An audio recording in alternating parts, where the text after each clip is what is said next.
সাহাবাই কেরাম জিজ্ঞেস করলেন, হে ওমর, আপনার এই সুন্দর চেহারা, এত সুন্দর চেহারার মধ্যে কালো কালো দুইটা দাগ, দেখতে দারুণ বেমালুন দেখা যায় রে ওমর।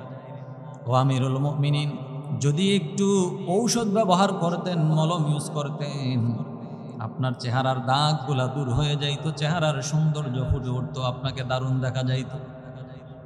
হযরত ওমরকে বলতেছে, একটু যদি আপনি ঔষধ ব্যবহার করতেন, বিভিন্ন ক্রিম আমরা এখন ব্যবহার করি, একটু যদি ক্রিম ব্যবহার করতেন, এই চোখের নিচে যে কালো দাগ পড়ে গেছে, দাগগুলো মুছে যাইতো, আপনার এত সুন্দর চেহারাটা আরো সুন্দর লাগতো। হযরত ওমর ফারুক রাদিয়াল্লাহু তাআলা আনহু কি জবাব দিয়েছেন জানেন? তিনি জবাব দিয়েছেন, ও আল্লাহর নবীর সাহাবারা, আমার ওমরের জিন্দেগিতে এমন কোনো ভালো আমল নাই, এমন কোনো ভালো কাজ আমি করতে পারি নাই যে আমল নিয়ে কাল কিয়ামতে আমি আবার আল্লাহর কাছে গিয়ে দাঁড়াইতে পারবো। এমন কোনো ভালো কাজ আমি করতে পারি নাই। আমার জীবনের সমস্ত জায়গায় শুধু গলদ আর গলদ। আমার রাজনীতি, অর্থনীতি, সমাজনীতি সমস্ত জায়গায় শুধু গলদ আর গলদ। এমন কোনো ভালো নেক আমার জিন্দেগিতে কামাই করতে পারি নাই যেটা নিয়ে আমি কাল কিয়ামতে আমার মালিকের সামনে দাঁড়াইতে পারবো। তবে কিয়ামতের ময়দান যেদিন কায়েম হবে, আল্লাহ পাক রব্বুল আলামিন আমাকে যদি ডাক দেয়, কি রে ওমর, তোমার চেহারার মধ্যে কালো কালো দুইটা দাগ কেন পড়লো রে ওমর? সেদিন আমি আবার মালিককে বলবো, আল্লাহ, আমার ওমরের জিন্দেগিতে এমন কোন আমল নাই যে আমল আজকে কিয়ামতের ময়দানে আমি আপনার সামনে উপস্থাপন করতে পারবো। তবে মালিক, আপনার ভয় অন্তরে লালন করে দুনিয়ায় চোখের পানি ছেড়ে ছেড়ে কেঁদেছিলাম মালিক, আর ওই চোখের পানির কারণে আমার গালের মধ্যে কালো কালো দুইটা দাগ পড়ে গেছে গো মালিক। ও মালিক, আমার ওমরের জীবনের কোনো আমল যদি আপনার দরবারে মঞ্জুর না হয়, ওই দুনিয়ার ভয় তাকওয়া অর্জন করার কারণে চোখের পানি ছেড়ে ছেড়ে যে কেঁদেছিলাম, ওই কান্নার কারণে আজকে আমি ওমরকে আপনি নাজাত দিয়ে দেন। এত বেশি আল্লাহকে ভয় করছেন সেই ওমর, যার ব্যাপারে আল্লাহর নবী সাল্লাল্লাহু আলাইহি ওয়াসাল্লাম বলেছেন, আমার পরে যদি কেউ নবী হতো, আল্লাহ পাক আমার ওমরকে নবী বানাই দিতেন। এত বড় মাপের একজন সাহাবী, আল্লাহর নবীর পরে দ্বিতীয় খলিফা যিনি হয়েছেন, হযরত ওমরের মেজাজকে ডিপেন্ড করে আল্লাহ পাক একাধিক কোরআনের আয়াত অবতীর্ণ করেছেন। সুবহানাল্লাহ।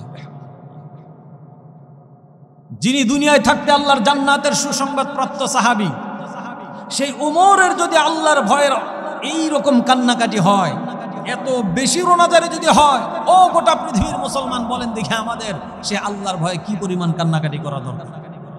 কিন্তু আমাদের দিল পাষাণ হয়ে গেছে, পাথর হয়ে গেছে, আল্লাহর ভয় আমাদের অন্তরে নাই। কথা বলেন ঠিক কিনা? সেই ওমর বলতেছে, হে উবাই ইবনে কাব, তাকওয়া কি একটু আমাকে বোঝাও, তাকওয়া কিভাবে অর্জন করা যায়? হযরত উবাই ইবনে কাব বলতেছে, আমিরুল মুমিনিন, আপনার প্রশ্নের জবাব পরে নেন, আগে আমাকে একটা প্রশ্নের উত্তর দেন। কি প্রশ্ন? যে হে আমিরুল মুমিনিন, আপনার জীবনে আপনি এমন কোন পথ হেঁটেছেন, এমন কোন সরু চিকুন পথ কি আপনি হেঁটেছেন যেই পথের ডানেও কাটা বামেও কাটা, খুব সরু চিকুন পথ, এরকম পথ কখনো অতিক্রম করেছেন আপনি? হযরত ওমর বলে, হ্যাঁ, জীবনে বহুবার করেছি। আরবের অলিগলি, আরবের পাহাড়ের গুহার ভিতরে দিয়ে এমন বহুবার হেঁটেছি আমি। হযরত উবাই ইবনে কাব জিজ্ঞেস করলেন, আমিরুল মুমিনিন, ওই যে গুহা বা ওই সরু পথ, কাঁটায় যুক্ত পথ যখন আপনি পাড়ি দিয়েছিলেন, তখন কি হালতে পাড়ি দিয়েছিলেন? হযরত ওমর বলে, ওই চিকন পথ, সরু পথ যখন আমি পাড়ি দিয়েছিলাম, কমজোর সরু হয়ে সাবধানতার সাথে, সতর্কতার সাথে হেঁটেছিলাম, যাতে ডানের কাঁটা বামের কাঁটা আমি ওমরকে আঘাত না করতে পারে। খুব সতর্কতার সাথে হেঁটেছিলাম। হযরত উবাই ইবনে কাব রাদিয়াল্লাহু তাআলা আনহু বলেন, আমিরুল মুমিনিন, এর নামই হলো তাকওয়া। আল্লাহু আকবার। এর নাম কি? এর নামই হলো তাকওয়া। কারণ এই পৃথিবীটা হলো এমন একটা পথ, যেই পথের ডানে কাটা বামে কাটা, ডানে গুনাহ বামে গুনাহ, জেনার গুনাহ, ব্যভিচারের গুনাহ, মিথ্যার গুনাহ, সুদের গুনাহ, ঘুষের গুনাহ, হাজার রকমের গুনায় ভরপুর এই পৃথিবী। সুতরাং এই পৃথিবীর মধ্যে আপনাকে এমনভাবে চলতে হবে যাতে ডানের গুনাহ, বামের গুনাহ, কোনো গুনাহ যেন আপনার আমলের মধ্যে স্পর্শ না করতে পারে। এর নাম হলো তাকওয়া। এর নাম কি ভাই? তাকওয়া। বাইং মাছ চিনেন আপনারা? দেখছেন কখনো? কোথায় থাকে বাইং মাছ? প্যাকের নিচে থাকে। এক হাত প্যাকের নিচ থেকে, মাটির নিচ থেকে যদি একটা বাইং মাছটাকে টেনে তুলেন, কি পরিমাণ মাটি লেগে থাকবে আর গায়ে। এই তো মাশাআল্লাহ, ওয়াজ তো ভালোই বুঝেন আপনারা। এক ফোঁটা মাটিও থাকে? থাকলো কোথায়? মাটির নিচে। ছিল কোথায়? মাটির নিচে, কাদা মাটির নিচে। মাটির নিচেই বসবাস করলো, ওখান থেকেই টেনে বের করলেন, কিন্তু তার গায়ে এক ফোঁটা কাদা মাটি নাই। ঠিক বাইং মাছের মতো ইমানদারকে দুনিয়ায় চলতে হবে, গুনায় ভরপুর এই পৃথিবীর মধ্যে এমন ভাবে তাকওয়া অর্জন করে জীবন যাপন করতে হবে যাতে দুনিয়ার কোনো গুনাহ আমাদেরকে স্পর্শ না করতে পারে। চিল্লিয়ে বলেন ঠিক কিনা? এই তাকওয়া অর্জন করলে ফায়দাটা কি, লাভ কি? ফায়দাটা এবং লাভটা আপনি প্রশ্ন করতে পারেন, হুজুর দুনিয়ার বহু মানুষ তাকওয়া অর্জন করতেছে। তাকওয়ার মানেই হলো আল্লাহর ভয় অন্তরে লালন করার। তাকওয়া অর্জন করলে তো সুদ খাওয়া যাবে না, ঘোষ খাওয়া যাবে না, মিথ্যা কথা বলা যাবে না, পরের হক নষ্ট করা যাবে না, ধোঁকাবাজি করা যাবে না, এক কথায় মালিক নারাজ হয় এমন কোনো অপরাধ করা যাবে না। তো এত কষ্ট করে যে দুনিয়ায় জীবন যাপন করবো, ফায়দা কোথায়? কি মনে হয় আপনাদের ফায়দা আছে না নাই? আল্লাহ পাক রব্বুল আলামিন বলেন, যদি তুমি তাকওয়া অর্জন করে যদি জীবন যাপন করতে পারো, আম্মা মান খাফা মাকাম রাব্বিহি ওয়া নাহান নাফসা আনিল হাওয়া ফাইন্নাল জান্নাতা হিয়াল মাওয়া। আল্লাহ বলেন, ও আমার গোলাম, তুমি যদি তোমার নিজের নফসের প্ররোচনায় পড়ে নিজের জীবন যদি নিজের মতো করে না সাজিয়ে, মান খাফা মাকাম রাব্বিহি ওয়া নাহান নাফসা আনিল হাওয়া, কাল কিয়ামতের ময়দানে আল্লাহ পাক রব্বুল আলামিনের কাছে দাঁড়াইতে হবে। এই ভয় লালন করে যদি জীবন যাপন করতে পারো, তোমার নফসের অনুসরণ যদি না করো, তোমার নফস চাইবে তোমাকে ধোকায় ফেলে গুনাহের মধ্যে জড়াইয়া দিতে, তোমার নফস তোমাকে চাইবে সুদে টাকা লাগাইতে, ঘোষ খাইতে, তোমার নফস তোমাকে চাইবে ইসলামের বিরুদ্ধে অবস্থান নেওয়াতে, শয়তান তোমাকে ধোঁকা দিবে, নফসে তোমাকে ধোঁকা দেবে। কিন্তু মান খাফা মাকাম রাব্বিহি ওয়া নাহান নাফসা আনিল হাওয়া, তুমি যদি নফসের ধোঁকায় না পড়ো, নফসের অনুসরণ না করে আল্লাহ পাক রব্বুল আলামিনের কাছে দাঁড়াতে হবে। এই ভয় লালন করে, এই ভয় অন্তরে জাগ্রত করে যদি জীবন যাপন করতে পারো, আল্লাহ বলেন ফাইন্নাল জান্নাতা হিয়াল মাওয়া, আমি আমার জান্নাতটা আমি তোমাদেরকে দিয়ে দেব। এটা হলো ফায়দা, এটা হলো লাভ তাকওয়া অর্জন করা। এই জন্য প্রিয় ভাইয়ার আমার, তাকওয়া অর্জন করা দরকার আছে না নাই? তাকওয়ার মানে হলো ভয়, আল্লাহকে ভয় করতে হবে। আল্লাহকে কেমন ভয় করতে হবে? একটা হিংস্র প্রাণী, একটা মারাত্মক ভয়ঙ্কর প্রাণী আপনার সামনে পড়লো, ওই প্রাণীকে যেভাবে ভয় করবেন, আমার মালিককে কি সেইভাবে ভয় করবেন নাকি? না, মালিকের ভয়টা কিন্তু এরকম না। আল্লাহর ভয়টার যদি ব্যাখ্যা বিশ্লেষণ আমি করতে চাই, তাহলে এটা হলো এমন যে ধরেন একটা পাখির দুইটা ডানা। একটা পাখি যখন আকাশে উঠতে যায়, কয়টা ডানার প্রয়োজন ভাই? দুইটা ডানার প্রয়োজন হয়। যদি একটা ডানা থাকে, পাখি উঠতে পারে না, নিচে জমিনে পড়ে যাবে। কথা বুঝতেছেন আপনারা? মানে আল্লাহ পাক রব্বুল আলামিনকে হিংস্র জানোয়ারের মতো ভয় নয়, বরং আল্লাহকে ভয় করতে হবে, মহাব্বতের ভয়। কেমন ভয়? যেমন এক ডানার মধ্যে আল্লাহর মহাব্বত, আর এক ডানার মধ্যে ভয়। ভয়টা কেমন, মহাব্বতটা কেমন একটু বোঝার চেষ্টা করেন। মসজিদে যখন আজান হয়, আল্লাহ পাক রব্বুল আলামিন যখন আমাদেরকে ডাক দেয়, হাইয়া আলাস সালাহ, আপনারা শুনতে পান মসজিদের মুয়াজ্জিন ডাক দেয়, কিন্তু আসলে এই ডাক কিন্তু মুয়াজ্জিনের নয়। আওয়াজ করে বলুন তো, এই ডাকটা আসলে দিয়েছেন কে? এই ডাক আল্লাহ। সুতরাং মহাব্বতটা হলো আল্লাহ পাক রব্বুল আলামিন যখন আপনাকে ডাক দেবেন, তখন দুনিয়ার সমস্ত কাজ উপেক্ষা করে দিয়ে আল্লাহ পাক রব্বুল আলামিনের মুহাব্বত, আল্লাহ তাআলার ভয়, আল্লাহ তাআলার ভালোবাসা, প্রেম লালন করে দুনিয়ার সমস্ত কার্যগুলোকে, সব ব্যস্ততাকে দূরে ঠেলে দিয়ে মসজিদে গিয়ে আল্লাহর কুদরতি পায়ে সেজদার মাধ্যমে আল্লাহর সাথে প্রেমের ভালোবাসায় লিপ্ত হওয়া লাগবে। এটা হলো মুহাব্বত। আম্মা জান আয়েশা সিদ্দিকা রাদিয়াল্লাহু তাআলা আনহা বলেন যে বিশ্বনবী সাল্লাল্লাহু আলাইহি ওয়াসাল্লাম যখন আমাদের সাথে থাকতেন, অনেক সময় আমাদের সাথে, আমাদের ফ্যামিলির মধ্যে আমাদের সাথে খুনসুটি করতেন, অনেক মুহাব্বতের সময় কাটাইতেন। কিন্তু মসজিদে নববীর মধ্যে যখন আজান হয়ে যাইত, আল্লাহর রাসূলের অবস্থাটা এমন হয়ে যাইত, মুহূর্তের মধ্যে ওনার চরিত্রটা এমন হয়ে যেত যে আমাদেরকে উনি চিনেনি না। সুবহানাল্লাহ বলতে ইচ্ছা করলো না আপনাদের? যে রাসূল একটু আগেই আমাদের সাথে এত খুনসুটি করলেন, এত মুহাব্বত, এত ভালোবাসা, এত প্রেম নিবেদন করলেন, কিন্তু মসজিদে যখন আজান হয়ে যাইত, মুহূর্তের মধ্যে আমাদেরকে ভুলে যাইতেন, আল্লাহর ডাকে সাড়া দেওয়ার জন্য মসজিদে নববীর মধ্যে চলে যাইতেন। এটা হলো প্রেম, এটা হলো মুহাব্বত। আর ভয় কোনটা? আপনি একাকিত্বভাবে কোথাও একটা গুনাহের কাজ করতেছেন, রাতের অন্ধকারে, দুনিয়ার কেউ আপনাকে দেখছে না, হঠাৎ করে আপনি চিন্তা করলেন দুনিয়ার সব মানুষের চক্ষুকে ফাঁকি দেওয়া যাইতে পারে, স্যাটেলাইটকে ফাঁকি দেওয়া যাইতে পারে, ক্যামেরাকে ফাঁকি দেওয়া যাইতে পারে, কিন্তু আমার মালিকের কুদরতিতে ধোঁকা দেওয়ার বা আমার মালিকের কুদরতিতে ফাঁকি দেওয়ার ক্ষমতা তো পৃথিবীর কারো, কথা বলেন, আছে? আমার আল্লাহ পাক রব্বুল আলামিন বলেন, ও আমার গোলাম, কিভাবে তুমি আমাকে ধোঁকা দাও? তুমি মনে করো তুমি একা, তোমাকে কেউ দেখছে না। না, আলাম ইয়ালাম বিআন্নাল্লাহা ইয়ারা। ও আমার গোলাম, ও আমার বান্দা, তুমি কি জানো না, তুমি যেখানেই থাকো, যেই হালতেই থাকো, আমি আল্লাহ পাক রব্বুল আলামিন তোমার দিকে তাকায় আছি। আলাম ইয়ালাম বিআন্নাল্লাহা ইয়ারা। বান্দা, তুমি জানো না আমি সব সময় তোমাকে দেখতে পাচ্ছি। সুবহানাল্লাহ।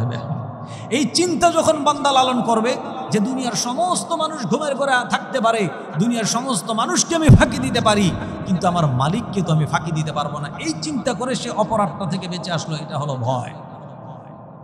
এই জন্য মুফাসসিরিনে কেরাম বলেন, যদি এই দুইটা ভয় আপনি এইভাবে যদি তাকওয়াটা আপনি অর্জন করতে পারেন, এক হাতে ভয় আর এক হাতে মুহাব্বত, তাহলে আপনার উদাহরণ হলো আপনি ওই পাখির মতো এক জানায় মুহাব্বত আর এক জানায় ভয় নিয়ে এই দুনিয়া নামক পথটাকে পাড়ি দিয়ে উড়তে উড়তে আল্লাহর জান্নাতে চলে যাবে। এইভাবে যদি ভয় করতে পারেন যে দুনিয়ার কেউ দেখছেন না, দুনিয়ার কেউ জানছেন না, কিন্তু একজন তো ঠিকই জানেন, তিনি কে? আল্লাহ। এই জন্য প্রিয় ভাইয়েরা আমার, যারা তাকওয়া অর্জন করবে, যারা আল্লাহর ভয় অন্তরে লালন করে জীবন যাপন করবে, আল্লাহ পাক রব্বুল আলামিন বলেন, আমি আল্লাহ পাক রব্বুল আলামিন ওই তাকওয়া অর্জনকারী বান্দাদের সাথী হয়ে যায়। আল্লাহ তাআলা সূরাতুন নাহালের 128 নম্বর আয়াতের মধ্যে বলেন, ইন্নাল্লাহা মা'আল্লাযীনা ইত্তাকাও ওয়াল্লাযীনা হুম মুহসিনিন। আল্লাহ বলেন, নিশ্চয়ই যারা তাকওয়া অবলম্বন করে, তাকওয়া যারা অর্জন করে, ওয়াল্লাযীনা হুম মুহসিনিন, আমি আল্লাহ পাক রব্বুল আলামিন ওই সমস্ত বান্দা বান্দীদের সাথী হয়ে যাই। বলেন সুবহানাল্লাহ। আল্লাহ পাককে যদি নিজের সঙ্গী বানাইতে চান, তাহলে তাকওয়া অর্জন করার বিকল্প কোনো ব্যবস্থা নাই। এই জন্য প্রিয় ভাইয়েরা আমার, বিশ্বনবী সাল্লাল্লাহু আলাইহি ওয়াসাল্লাম হাদিসের মধ্যেও বলেন, তিনি সব সময় আল্লাহ পাক রব্বুল আলামিনের কাছে তাকওয়া অর্জন করার জন্য সাহায্য চাইতেন। আল্লাহ তাআলার কাছে বিশ্বনবী বারংবার দোয়া করতেন। তিনি বলতেন, আল্লাহুম্মা ইন্নী আসআলুকাল হুদা ওয়াল আফাফা ওয়াল গিনা। আল্লাহর নবী সাল্লাল্লাহু আলাইহি ওয়াসাল্লাম সব সময় আল্লাহ তাআলার কাছে হেদায়েত, তাকওয়া এবং অমুখাপেক্ষিতার জন্য আল্লাহ তাআলার কাছে সাহায্য চাইতেন। বলেন সুবহানাল্লাহ।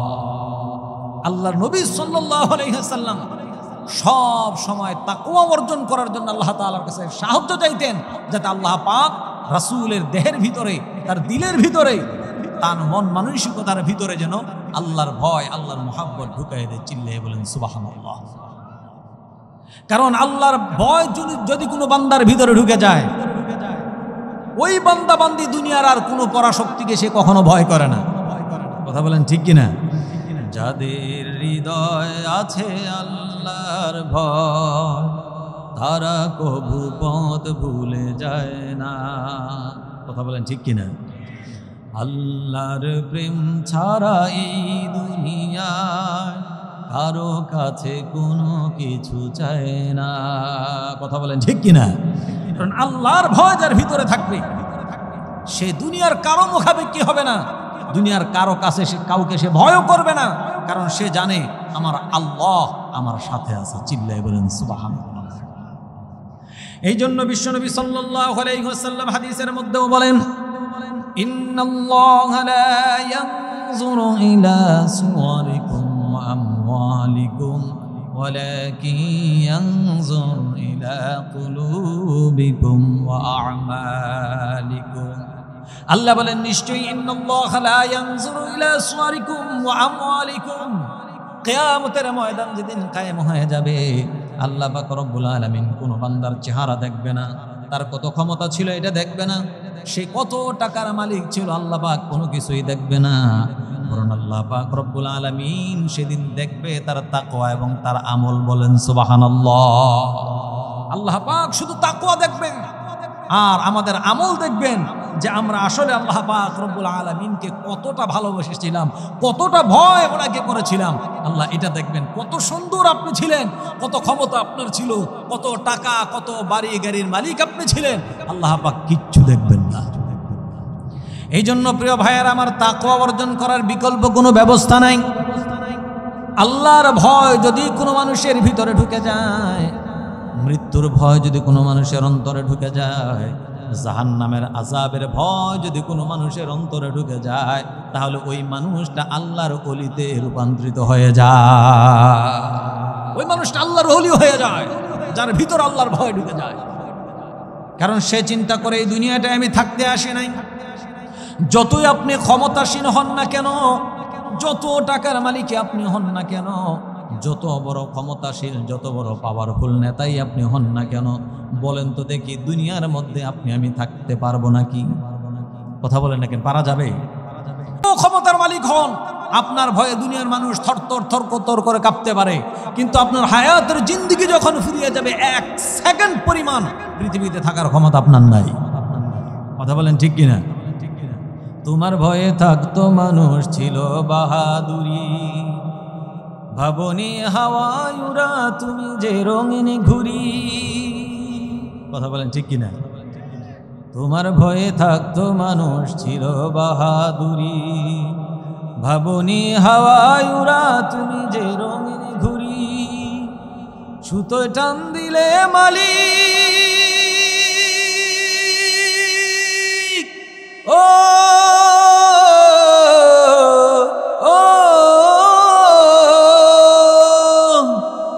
সুতোয় টান দিলে মালিক পারবে না ফিরাতে। বাড়িওয়ালা নাহি রে বাড়ি নাই রে দুনিয়াতে, বাড়িওয়ালা নাহি রে বাড়ি নাই রে দুনিয়াতে।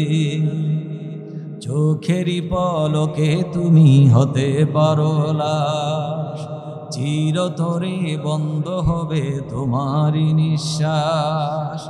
হবে এলান তোমারই নাম মসজিদের মাইকে, হবে এলান তোমারই নাম মসজিদের মাইকে।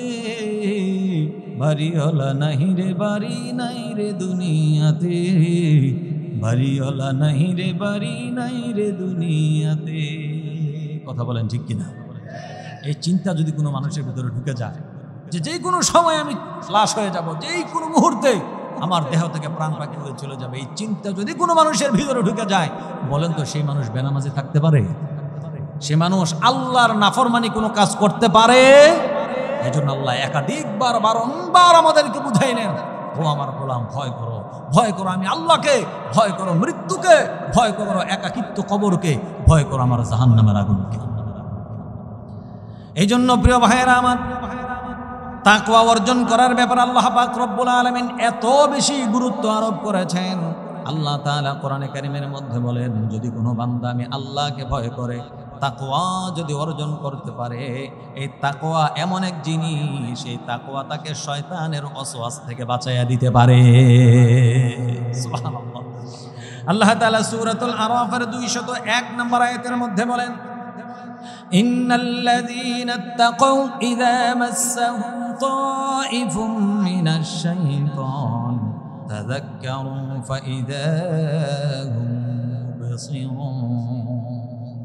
আল্লাহ বলেন, ও আমার গোলাম, নিশ্চয়ই যারা তাকওয়া অর্জন করবে, ইন্নাল্লাযীনা তাকাউ ইযা মাসসাহুম তাইফুম মিনাশ শাইতান, তাকওয়া অর্জন করার পরে শয়তান যদি তাকে ওয়াসওয়াসা দিতে চায়, ওই তাকওয়ার গুণ, ওই তাকওয়া অর্জন করার কারণে আমি আল্লাহ পাক তার দিলের চক্ষুকে খুলে দেব, যার কারণে সে স্পষ্টভাবে বুঝতে পারবে শয়তান তাকে ধোঁকায় ফেলছে। সুবহানাল্লাহ। তাকওয়া এটা এত গুরুত্বপূর্ণ জিনিস যে কোনো মানুষ যখন তাকওয়ার গুণে গুণান্বিত হয়ে যায়, আল্লাহ তাআলা স্পষ্ট ভাষায় বলেন, ইন্নাল্লাযীনা তাকাউ ইযা মাসসাহুম তাইফুম মিনাশ শাইতান, যে শয়তান যখন তাকে ওয়াসওয়াসা দিবে, তাযাক্কারু, ওই তাকওয়া তাকে আমি আল্লাহর কথা স্মরণ করায় দেবে। সুবহানাল্লাহি বিহামদিহি ফাইযা হুম মুবসিরুন। আমি আল্লাহ পাক ওই তাকওয়া অর্জন করার কারণে আমার আল্লাহর স্মরণটাই শুধু তার দিলে ঢুকাইয়া দেব না, বরং সে তখন তার চোখের সামনের পর্দা উন্মোচিত হয়ে যাবে, সে বুঝতে পারবে কোনটা সে ভুল করতেছে, কোনটা শয়তানের ধোঁকায় পড়তেছে। এই জন্য তাকওয়া অর্জন করা দরকার আছে না নাই ভাই? তাকওয়ার ফিকির আমাদের বেশি বেশি করতে হবে। এই তাকওয়া যদি আমরা অর্জন করতে পারি, আরো একটা ফায়দা আছে। আল্লাহ পাক রব্বুল আলামিন সূরাতুল মুলকের মধ্যে বলেন, 12 নম্বর আয়াতের মধ্যে বলেন, ইন্নাল্লাযীনা ইয়াখশাউনা রাব্বাহুম বিল গায়বি লাহুম মাগফিরাতুন ওয়া আজরুন কাবীর। আল্লাহু আকবার। আল্লাহ বলেন, নিশ্চয়ই যারা আমি আল্লাহকে ভয় করবে। কাকে ভয়? ভাই আল্লাহর নামটা একটু জোরে নেন আপনারা। এই জবান কে দিয়েছেন? এই যৌবন কে দিয়েছেন? এই জীবন কার দেওয়া? সেই আল্লাহকে ডাকবো আল্লাহর জবান দিয়ে, আসতে না জোরে। আল্লাহর জন্য একটা তাকবীর দেন, লিল্লাহে তাকবীর। মুসলমানের আওয়াজে লিল্লাহে তাকবীর। আল্লাহ বলেন, ও আমার গোলাম, ইন্নাল্লাযীনা ইয়াখশাউনা রাব্বাহুম বিল গায়ব, যারা অদৃশ্যভাবেই আমি আল্লাহ পাক রব্বুল আলামিনের ভয় যারা লালন করবে, তাদের জন্য আমি আল্লাহর পক্ষ থেকে ওই ভয় অর্জন করার কারণে 2 পুরস্কার। বলেন সুবহানাল্লাহ। পুরস্কার চান তো? সবাই চান? আল্লাহ বলেন, 1 নম্বর পুরস্কার হলো লাহুম মাগফিরাহ, ওই তাকওয়া অর্জন করার কারণে, অদৃশ্যভাবে আমি আল্লাহর ভয় অন্তরে লালন করার কারণে, ওই তাকওয়া অর্জন করার গুণ থাকার কারণে আমি আল্লাহ তাদের জিন্দেগীর সমস্ত গুনাহগুলো মাফ করে দেব। লাহুম মাগফিরাহ, ওই তাকওয়া অর্জন করার কারণে, আমার ভয় অন্তরে ঢুকাইয়া জীবন যাপন করার কারণে আমি আল্লাহ পাক জিন্দেগীর সব গুনাহ মাফ করে দেব। বলেন সুবহানাল্লাহ। শুধু গুনাহই মাফ করব না, ওয়া আজরুন কাবীর, আমি তাদেরকে উত্তম রিজিকের ফয়সালা করব। বলেন সুবহানাল্লাহ। এই রিজিকের ব্যাখ্যায় উলামায়ে কেরাম, মুফাসসিরিনে কেরাম লিখেছেন, এই রিজিকটা শুধু দুনিয়ার রিজিক নয়, দুনিয়ায়ও রিজিক বাড়াবেন, আখিরাতেও রিজিক দিবেন। যিনি আওয়াজ করে বলেন তিনি কে? তিনি আমার আল্লাহ। কিভাবে রিজিক দেন আল্লাহ তাআলা?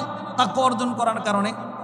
সূরাতুত তালাকের মধ্যে আল্লাহ তাআলা বলেন, ওমাই ইয়াত্তাকিল্লাহ ইয়াজআল লাহু মাখরাজা ওয়া ইয়ারযুকুহু মিন হাইসু লা ইয়াহতাসিব, যে যারা আমি আল্লাহর উপর ভরসা করবে, আমি আল্লাহকে যারা ভয় করবে, ওমাই ইয়াত্তাকিল্লাহ ইয়াজআল লাহু মাখরাজা, তাদেরকে আমি এমন বিপদ থেকে তাদেরকে উদ্ধার করে দেব, আর এমন এমন জায়গা থেকে তাদের রিজিকের ফয়সালা আমি আল্লাহ পাক করব, যেটা আমার বান্দা কোনোদিন চিন্তাও করতে পারবে না।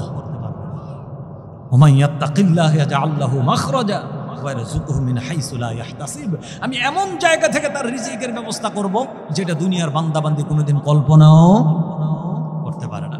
একটা উদাহরণ দিলে বুঝবেন। বিরক্ত হচ্ছেন না তো আপনারা? বাবা অবশ্য বিরক্ত হওয়ারই কথা, কারণ আমাকে 9:30টায় দেওয়ার কথা ছিল, সেই জায়গায় দিয়েছে 10:30। এখন আপনাদের এই মাহফিল, আপনাদের মাদ্রাসার উন্নয়নের জন্য কালেকশন করছে, কিছু তো করার নেই। দিনের জন্য আমরা একটু সময় ব্যয় করতে পারবো না ইনশাআল্লাহ? নিজের জন্য পারবো না একটু? ভাই আপনারা তো এই যে মাহফিল শেষ হইলেই বাসায় গিয়ে ঘুমাইবেন, আমাদেরকে ঢাকায় যেতে হবে, কালকে জুমা, কালকের জুমার পর আবার সেই কুষ্টিয়া যেতে হবে। ইনশাআল্লাহ দোয়া করবেন আল্লাহ পাক যেন সফরগুলো সহজ করে দেয়। এজন্য ওলামায়ে কেরাম যে কি পরিমাণ মেহনত করে দ্বীনের জন্য, আপনারা এটা চিন্তাও করতে পারবেন না। রাতের পর রাত আমাদেরকে রাস্তায় থাকতে হয়। তো আপনারা তো প্রতিদিন থাকেন না, একদিন কিছু সময় আমরা কি আল্লাহর জন্য, নিজের জন্য ব্যয় করতে পারবো না? প্রিয় ভাইয়ের আমার, শেষ পর্যন্ত কারা কারা থাকবো না দেখে হাত তোলেন।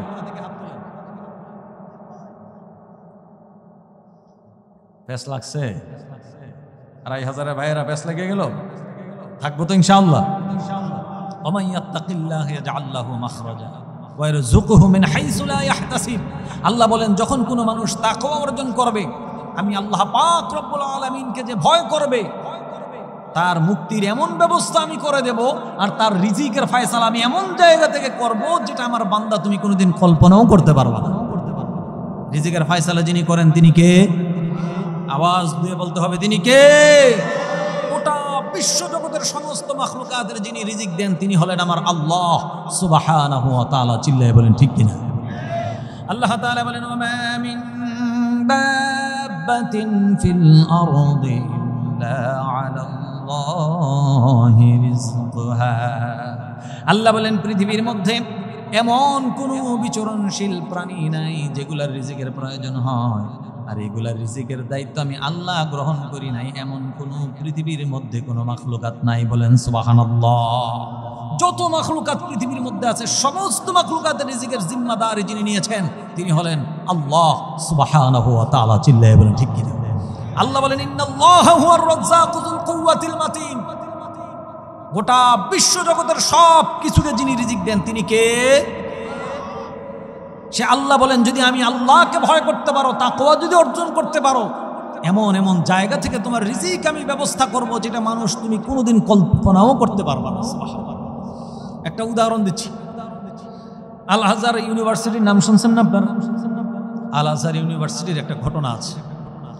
আল আজহার ইউনিভার্সিটিতে এক ছাত্র ভর্তি হওয়ার জন্য অন্য এক দেশ থেকে ওখানে গেছে। এতিম, মা বাবা নাই, অনেকদিন আগের ঘটনা। তো যেই পরিমাণ টাকা পয়সা নিয়ে তিনি আল আজহারে গিয়েছেন ভর্তির জন্য, কিতাবাদি কেনার জন্য, কিছুদিন খাওয়ার পরে, বোর্ডিংয়ের টাকা দেওয়ার পর তার টাকা পয়সা সব শেষ। অচেনা এক দেশ, অপরিচিত এক দেশ, আত্মীয় বান্ধব কেউ ওই দেশে নাই, খাবারের ব্যবস্থা নাই। একদিন চলে গেল, 2 দিন চলে গেল, 3 দিন অতিবাহিত হয়ে গেছে। ছেলেটা পানি খাইতে খাইতে ক্লান্ত হয়ে গেছে। যুবক মানুষ, পানি খায় একজন মানুষ কতক্ষণ সুস্থ থাকতে পারে বলেন? তো এতটা দুর্বল হয়ে গেছে ক্লাসের মধ্যে যে ছেলেটা সবার সামনের টেবিলে বসে, এই ছেলে এখন একদম পিছনে গিয়ে দেওয়ালের সাথে হেলান দিয়ে বসে আছে, নড়তে চড়তে ঠিকঠাক মতো পারে না। এমন অবস্থায় আর যখন চলতে পারতেছে না, একদিন বিকাল বেলায় চিন্তা করলো যে একটু দেখি কোথাও কোনো কাজের ব্যবস্থা হয় কিনা, কোথাও কোনো খাবারের ব্যবস্থা হয় কিনা। মিশরের অলিতে গলিতে হাঁটতেছে, হাঁটতে হাঁটতে এমন এক বাড়ির সামনে গেছে, গিয়ে দেখি বিশাল বড় এক সুন্দর বাড়ি, অনেক সুন্দর লাইট ফাইট লাগানো, অনেক দারুণভাবে সাজানো। বাড়িটা দেখেই দূর থেকে মনে হচ্ছে যে এই বাড়িতে কোনো অনুষ্ঠান কোনো কিছু একটা হবে। চিন্তা করলো যে ওখানে গেলে, যেহেতু বিয়ে বাড়ির মতো মনে হচ্ছে বা অনুষ্ঠান হচ্ছে মনে হচ্ছে, ওখানে গেলে আমার মতো ইতিমের এক বেলা অন্তত খাবারের ব্যবস্থা হলেও হতে পারে। এই চিন্তায়, এই আশায় ওই যুবক ওই বাড়ির ভিতরে, গেটের ভিতরে যখন প্রবেশ করছে, গিয়ে দেখি বাড়ির ভিতরে কোনো মানুষজন নাই, কিন্তু বিভিন্ন টেবিলের উপরে খাবার টাবার সাজানো, এখনো মেহমান আইসা পৌঁছায় নাই। যুবক 3 দিনের উপবাস, খাবারের মধ্যে হাত বাড়াবে। এমন সময় হঠাৎ করে মনে পড়ে গেল যে আল্লাহ পাক রব্বুল আলামিন কোরআনে কারীমের মধ্যে বলেছেন, ওয়া মাইয়াত্তাকিল্লাহ ইয়াজআল লাহু মাখরাজা ওয়া ইয়ারযুকুহু মিন হাইসু লা ইয়াহতাসিব। যদি কোনো বান্দা আমি আল্লাহকে ভয় করতে পারে, আমি তাকে এমন এমন জায়গা থেকে রিজিক দেব যেটা বান্দা কল্পনাও করতে পারে না। এই আয়াত যখন মনে পড়লো, তার হাত সেই সংকুচিত করলো, কারণ একজন মুসলমান কখনো জেনে শুনে অন্যের খাবার না বলে গ্রহণ করতে পারে না। ভয় করছে কাকে? কথা বলতে হবে ভাই, ভয় করেছে কাকে? যুবক যখন ক্লাসে চলে গেল, ক্লাসে গিয়ে এবার আর ভালোভাবে নড়তেও চড়তেও পারতেছে না। এমন সময় যুবক লক্ষ্য করলো একজন মহিলা, পর্দাসীন একজন মহিলা ক্লাসে আসছে। আয়েশা ওস্তাদের সাথে কি যেন একটু আলোচনা করছে, করার পর মহিলা আবার দরজায় গিয়ে দাঁড়ায় আছে। মহিলা গিয়ে দরজায় দাঁড়ায় আছে। এমন সময় হুজুর বা উস্তাদ সব ছাত্রদেরকে উদ্দেশ্য করে বলতেছো, আমার বাবারা, তোমরা আল আজহারে পড়াশোনা করার জন্য এসেছো দূর দূরান্ত থেকে, বিদেশ থেকে। একটু আগে যেই মহিলা আমার কাছে এসেছিল আমার ছোট্টবেলার বাল্যকালের বন্ধুর ওয়াইফ। কিছুদিন পূর্বে আমার বন্ধু মারা গেছে। আমার বন্ধুর একমাত্র একটা মেয়ে আছে, আমার উপর জিম্মাদারি দিয়ে গেছে। এই যে মহিলাটা একটু আগে এসেছিল তার মেয়ের বিয়ের প্রস্তাব নিয়ে আমার কাছে আসছে। তোমাদের মধ্যে এমন কেউ আছো নাকি তার মেয়েকে বিবাহ করতে রাজি আছো? ছাত্রদেরকে বলতেছে।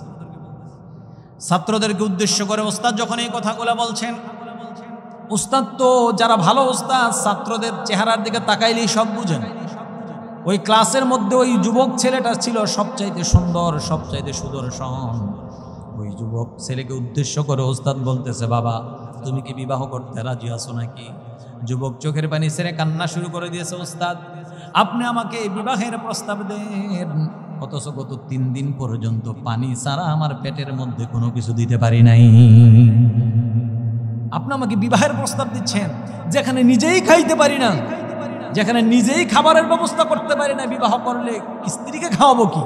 তার ভরণ পোষণ করবো কোত্থেকে? উস্তাদ তখন ছাত্রকে বলতেছে, বাবা তুমি কি জানো না, ওমা মিন দাব্বাতিন ফিল আরদি ইল্লা আলাল্লাহি রিজকুহা, পৃথিবীর এমন কোন প্রাণী নাই যে প্রাণীর রিজিক আল্লাহ তাআলার জিম্মাদারির মধ্যে নাই। তোমার এত টেনশন কিসের? তুমি রাজি আছো নাকি বলো? তুমি যদি রাজি হও তোমার 2টা ফায়দা হবে। এক, তোমার রিজিকের একটা ব্যবস্থা হয়ে যাবে, শ্বশুর বাড়ি পেয়ে যাবা।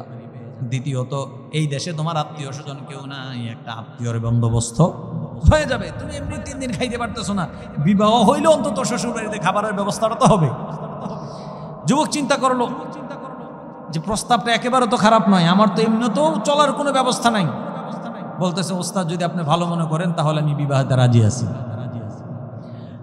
এবার ওই ওস্তাদ ওই মহিলাকে ডাক দিয়ে বললেন, এই যে ক্লাসের মধ্যেই বিবাহের কাজ সম্পাদন করলাম, বিবাহের কাজ সম্পাদন করার পর জামাইকে দিয়ে বললেন, যান আপনার মেয়ের জামাই নিয়ে বাড়িতে চলে যান।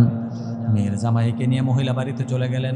পরের দিন যখন ক্লাসে ওই যুবক আসছে, এবার ওস্তাদ জিজ্ঞেস করতেছে, বাবা মেয়েটাকে বিবাহ দিয়ে দিলাম তোমার হাতে, কিন্তু তোমাকে এক নজর দেখতে দেই নাই।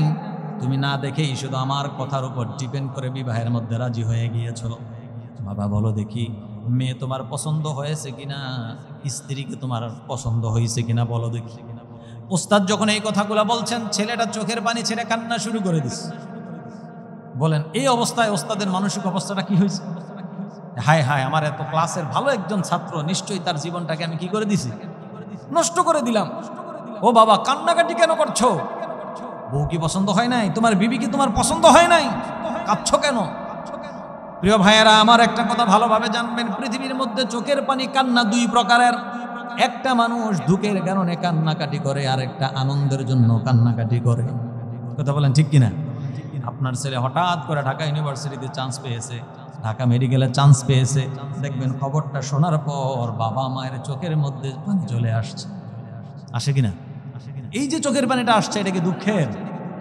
কথা বলে না, না আনন্দের? আনন্দের। বাবা কাঁদো কেন? বিবি পছন্দ হয় নাই? ছেলেটা মাথা নেড়ে নেড়ে বলতেছে, হুজুর আমার কান্নার কারণ এটা নয়। তাহলে কেন কাঁদো? তোমার শাশুড়ি তোমার সাথে ভালো ব্যবহার করে নাই? সে এবারও মাথা নেড়ে নেড়ে বলে, না হুজুর আমার কান্নার কারণ এটাও নয়। তাহলে কিসের জন্য কাঁদো? শ্বশুর বাড়ির মানুষ ভালো আপ্যায়ন করে নাই, ভালো ব্যবহার করে নাই, এই জন্য বুঝি কাঁদছো? যুবক বলতেছে, ওস্তাদ এটাও আমার কান্নার কারণ নয়। তাহলে কি কান্নার কারণ? তুমি না বুঝলে, আমি না বললে আমি বুঝবো কিভাবে? বলো কেন কাঁদো? এবার যুবক বলতেছে, ওস্তাদ তাহলে শোনেন, গত 3 দিন পর্যন্ত যখন আমি উপবাসে ছিলাম, একটু খাবারের জন্যে, এক বেলা খাবারের জন্যে, গতকাল সন্ধ্যা বেলায় আমি এই মিশরের অলিতে গলিতে হাঁটতেছিলাম। হাঁটতে হাঁটতে এমন সুন্দর প্রাসাদের মতো এক বাড়ি আমার চোখের সামনে ভেসে উঠল, অনেক লাইটিং ফাইটিং করা। আমি ভাবলাম ভিতরে নিশ্চয়ই কোনো অনুষ্ঠান হবে, এক বেলা অন্তত খাবারের ব্যবস্থা আমার হবে। আমি সেই আশা নিয়ে বাড়ির ভিতরে প্রবেশ করলাম। বাড়ির ভিতরে প্রবেশ করার পর যখন খাবারের মধ্যে হাত দেব, হঠাৎ করে যেন আল্লাহ আমাকে একটা কোরআনের আয়াত স্মরণ করায় দিলেন, ওমাইয়াত্তাকিল্লাহা ইয়াজআল লাহু মাখরাজা ওয়া ইয়ারযুকহু মিন হাইসু লা ইয়াহতাসিব। যদি কোনো বান্দা বান্দি আমি আল্লাহকে ভয় করতে পারি, এমন এমন জায়গা থেকে তার রিজিকের ফয়সালা আমি করব যেটা বান্দা কোনোদিন কল্পনাও করতে পারবে না। উস্তাদ এই আয়াত যখন মনে হলো, 3 দিনের উপবাস বুকের মধ্যে চাপাইয়া খাবারগুলো সামনে রেখে আমি চলে আসছি। আল্লাহ পাক রব্বুল আলামিন আমার ওই তাকওয়াটাকে এমনভাবে পছন্দ করলো, এমনভাবে আল্লাহ খুশি হয়ে গেল, যেই বাড়ির একবেলা খাবার থেকে আমি বিরত থাকলাম, ওই বাড়ির জামাই হিসাবে আল্লাহ পাক আমাকে কবুল করে নিল। আপনি যেই বাড়ির জামাই বানাইছেন, আজকে গিয়ে দেখি ওই বাড়ির জামাই আমি। সুবহানাল্লাহ বলবেন না? ওস্তাদ আপনি আমাকে জিজ্ঞেস করতেছেন আমার স্ত্রী সুন্দরী কিনা। ওস্তাদ আল্লাহ নামের কসম করে বলি, আমি যুবক মানুষ, জীবনে বহু নারী দেখেছি, আমার দেশেও দেখেছি, মিশরও আইসা দেখেছি, কিন্তু আল্লাহর কসম করে বলি আমার বিবির মতো এত সুন্দরী রমণী আমার নয়ন জীবনে কোনোদিন কাউকে দেখে না। এত সুন্দর মেয়ে হতে পারে আমি কোনোদিন চিন্তাও করি নাই। হুজুর আপনি আমার শাশুড়ির ব্যাপারে জিজ্ঞেস করছেন, আমার শাশুড়ি কেমন ব্যবহার করেছে, তাহলে শোনেন। ছোটবেলায় মা হারিয়েছি, মায়ের আদর স্নেহ ভালোবাসা তেমন কোনোদিন পাই নাই। আজকে কিছু সময়ের জন্য আমার শাশুড়ির আদর স্নেহ ভালোবাসা পেয়ে আমার কাছে যেন মনে হলো আমার হারানো মা মনে হয় আমার কাছে আবার পুনরায় ফিরে এসেছে। কিসের কারণে?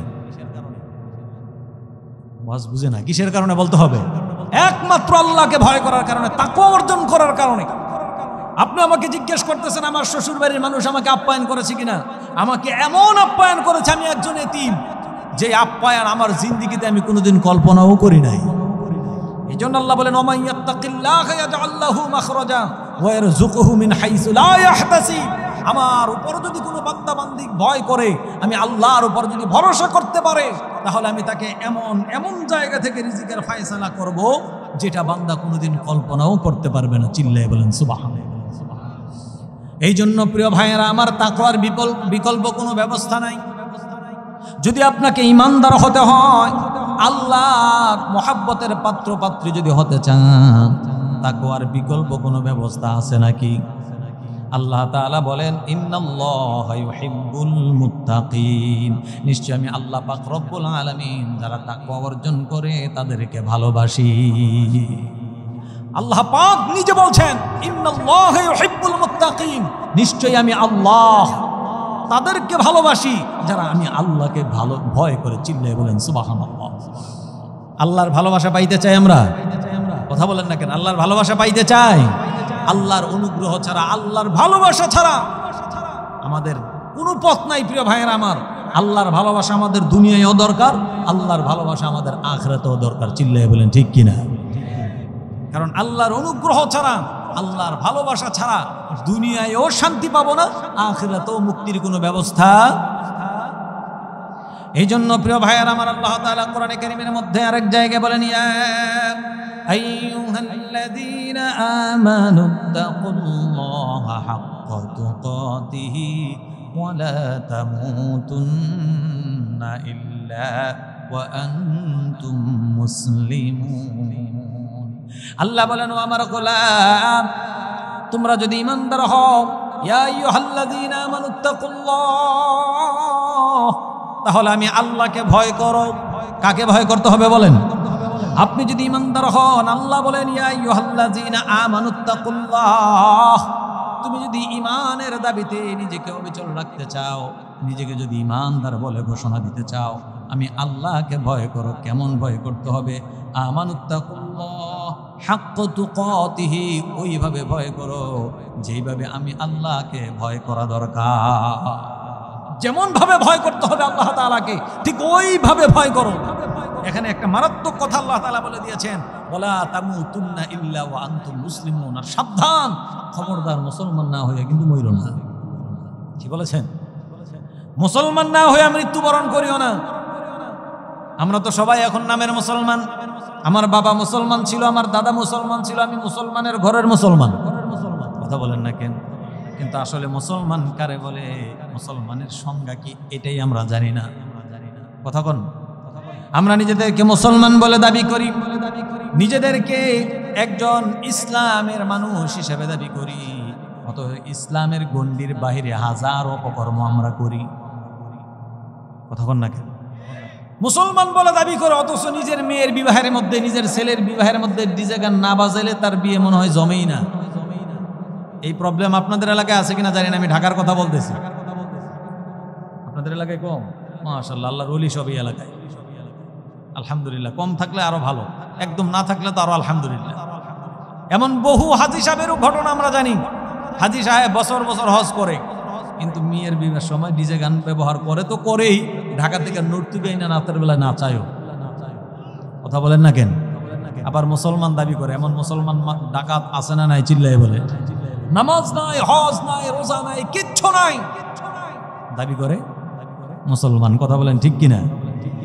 তুমি রমজান এলে রাখো না রোজা, দিনকে করো আঘাত, পয়সা করির নাই কো অভাব, দাও না তো যাকাত। এমন ডাকাত আছে না নাই?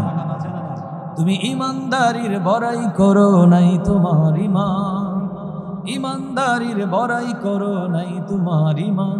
তুমি কেমন মুসলমান, কেমন মুসলমান, তুমি কেমন মুসলমান? নামাজের সাথে নাই পরিচয়, মানো না কোরআন, তুমি কেমন মুসলমান? এমন মুসলমান আছে না নাই? মুসলমান সুদ খায়, মুসলমান ঘুষ খায়, মুসলমান অন্যের হক নষ্ট করে, আপন বোনের সম্পদ থেকে বোনকে বঞ্চিত করে, এমন ডাকাত মার্কা মুসলমান সমাজে আছে না না? এজন্য আল্লাহ বলেন, আমানুত্তাকুল্লাহা হাক্কা তুকাতিহি ওয়া লা তামুতুন্না ইল্লা ওয়া আনতুম মুসলিমুন। আমি আল্লাহকে ভয় করো যেমন ভাবে ভয় করা দরকার, সাবধান, খবরদার মুসলমান না হইয়া কিন্তু মইরো না। তাইলে খবর আছে। কে বলছেন? মুসলমান না হইয়া মইরো না। কারণ তুমি যদি মুসলমান হও, তাহলে মসজিদ আযান হইলে তুমি দুনিয়ার কাজের মধ্যে কিভাবে লিপ্ত থাকো বলো? তুমি যদি মুসলমান হও, তোমার বোনের সম্পদ কিভাবে আত্মসাৎ করো? তুমি যদি মুসলমান হও, কিভাবে সুদে টাকা লাগাও? তুমি যদি মুসলমান হও, কিভাবে ঘুষ খাও? মুসলমান তো কখনো ঘুষ খাইতে পারে না, সুদ খাইতে পারে না। মুসলমান মিথ্যা কথা বলতে পারে না, জানা ব্যভিচার করতে পারে না, ইসলামের বিরুদ্ধে অবস্থান নিতে পারে না, ওলামায়ে কেরামের বিরুদ্ধে কখনো কথা বলতে পারে না। চিল্লায় বলেন ঠিক কিনা? তার মানে তুমি ধোঁকাবাজ, তুমি নামদারি ধোঁকাবাজ, তুমি মুনাফিক। তুমি কখনো খাঁটি মুসলমান হতে পারো? কারণ আল্লাহর ভয় যাদের ভিতরে থাকবে, আল্লাহ বলেন আমি আল্লাহর ভয় যাদের ভিতরে থাকবে, তারা কখনো আমার আল্লাহর নাফরমানি হয় এমন কোনো কাজ তারা করতে পারে না। কারণ যারা তাকওয়া অর্জন করে, আল্লাহ বলেন আমার জমিনের মধ্যে ওই ব্যক্তিই হলো সবচাইতে সম্মানিত। বলেন সুবহানাল্লাহ। আল্লাহ তাআলা সূরাতুল হুজরাতের 13 নম্বর আয়াতের মধ্যে বলেন, ইয়া আইয়ুহান নাসু ইন্না খলাকনাকুম মিন যাকারিন ওয়া উনসা وجعلناكم شعوبا وقبائل لتعارفوا إن أكرمكم عند الله أتقاكم سبحان الله। আল্লাহ তাআলা গোটা পৃথিবীর মানুষদেরকে ডাক দিয়েছেন, ইয়া আইয়ুহান নাস, ও দুনিয়ার মানুষেরা শুনো শুনো, তোমাদেরকে সবাইকে আমি একজন মানব সত্তা থেকে তৈরি করেছি। একজন মানব থেকে তৈরি করে বিভিন্ন জাতির মধ্যে তোমাদেরকে ডিভাইডেড করে দিয়েছি, ভাগ ভাগ করে দিয়েছি, যাতে একজন আরেকজনকে তোমরা চিনতে পারো, সম্মান করতে পারো। আর জেনে রাখো আমি আল্লাহ তাআলার কাছে ওই ব্যক্তি হলো সবচাইতে সম্মানিত। ইন্না আকরামাকুম ইনদাল্লাহি আতকাকুম, যার ভিতরে তাকওয়া বেশি আমি আল্লাহর কাছে তার মর্যাদা বেশি। ইন্না আকরামাকুম ইনদাল্লাহি আতকাকুম, আল্লাহ বলেন ওই ব্যক্তি সবচাইতে বেশি মর্যাদাশীল, ওই ব্যক্তি আমি আল্লাহ তাআলার কাছে সবচাইতে বেশি দামি, যার ভিতরে আমার আল্লাহর ভয় আছে। চিল্লায় বলেন সুবহানাল্লাহ। এই জন্য এক আয়াতে বলছেন, আল্লাহ পাক বলেন ইন্নাল্লাহা ইউহিব্বুল মুত্তাকিন, আমি মুত্তাকিনদেরকে নিশ্চয়ই আমি আল্লাহ ভালোবাসি। আর এই আয়াতের মধ্যে আল্লাহ বলেছেন যে যারা মুত্তাকিন, যাদের ভিতরে তাকওয়া আছে, আমি আল্লাহ তাআলা তাদেরকে সম্মানিত করি। সুতরাং দুনিয়ায় সম্মানিত পাইতে হলে, আখিরাতে সম্মানিত হতে হলে, আল্লাহর মহব্বত পাইতে হলে তাকওয়ার বিকল্প কোনো কিছু আছে নাকি? তাকওয়ার বিকল্প কোনো কিছু নাই। এই জন্য প্রিয় ভাইয়েরা আমার, আল্লাহর ভয় ভিতর আজকে থেকে ঢুকান। কেউ না দেখলেও একজন দেখেন, আওয়াজ করে বলেন তো তিনি কে? তিনি হলেন আল্লাহ। আরেকটা হলো আমি নিজে জানি আমি কতটা ভালো মানুষ না কতটা খারাপ মানুষ। দুনিয়ার কেউ না জানলেও আপনার খবর আপনি ঠিকই জানেন। কথা বলতে হবে ভাই। দুনিয়ার সবাই আপনাকে জানতে পারে আপনি একজন বুজুর্গ মানুষ। দুনিয়ার মানুষ আপনারা জানতে পারেন প্রধান বক্তা ঢাকা থেকে আসছে, কত বড় আল্লাহওয়ালা না জানি, কিন্তু আমি আসলে কতটা আল্লাহওয়ালা না শয়তানের খালাতো ভাই এটা আমি জানি। আপনাদেরও তো ভালো মানুষ আল্লাহর ওলি, আমি আমার কথা বলছি। কারণ দুনিয়ার কেউ খবর না জানলেও আমারটা আমি জানি, আর একজন জানেন, আওয়াজ করে বলেন তো তিনি কে? তিনি আমার আল্লাহ। এই জন্য আল্লাহ তাআলা সূরাতুল হাশরের মধ্যে স্পষ্ট ভাষায় বলে দিয়েছেন, ইয়া আইয়ুহাল্লাযীনা আমানুত্তাকুল্লাহা ওয়াল তানজুর নাফসুম মা কদ্দামাত লিগাদিন ওয়াত্তাকুল্লাহ। আল্লাহ বলেন, ও আমার গোলাম, আমি আল্লাহকে ভয় করো। আমানুত্তাকুল্লাহ ওয়াল তানজুর নাফসুম মা কদ্দামাত লিগাদিন ওয়াত্তাকুল্লাহ। আর তোমরা একটু চিন্তা ফিকির করো, একটু ক্যালকুলেশন করো, একটু জীবনের হিসাবটা করো। তোমরা চিন্তা করো আমি আল্লাহর কাছে যে তোমরা আসবা, যেতে হবে নাকি? কথা বলেন না কেন? ওয়াল তানজুর নাফসুম মা কদ্দামাত লিগাদিন ওয়াত্তাকুল্লাহ। তোমরা একটু চিন্তা করো, একটু চিন্তা ফিকির করো, আমি আল্লাহ তাআলার কাছে যে তোমরা আসবে, আমি আর আল্লাহর কাছে আসার আগেই আমার কাছে কি পরিমাণ নেকের কাজ পাঠিয়েছো, কতটা নামাজ পাঠাইছো, কত সেজদা পাঠিয়েছো, কত কোরআন তেলাওয়াত পাঠিয়েছো, কত জিকির পাঠিয়েছো, কত দান সাদকা পাঠিয়েছো, এই হিসাব তোমরা একটু করো। যদি করতে পারো তাহলে তুমি নিজেই টের পাবা যে আমাদের তোমার সাথে কি আচরণ করা হবে। কথা বলেন ঠিক কিনা?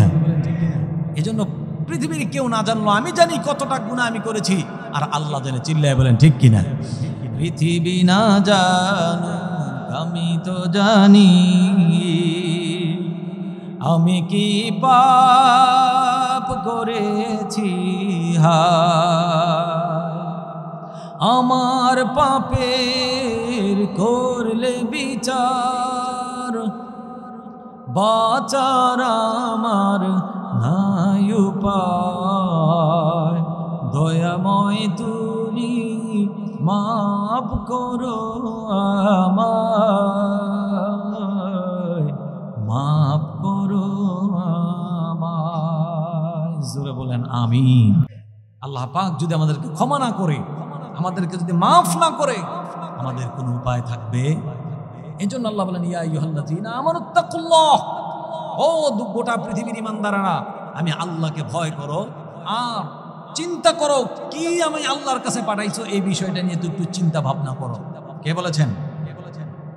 এই জন্য প্রিয় ভাইয়েরা আমার, কারণ আপনি আমি আমরা জিন্দেগিতে যত আমল করি, এই যে কুরবানির সময় আমরা কুরবানি দিই, আল্লাহ তাআলা বলেন, লা ইয়ানালাল্লাহু লুহুমুহা ওয়ালা দিমাউহা ওয়ালাকিন ইয়ানালুহুত তাকওয়া মিনকুম।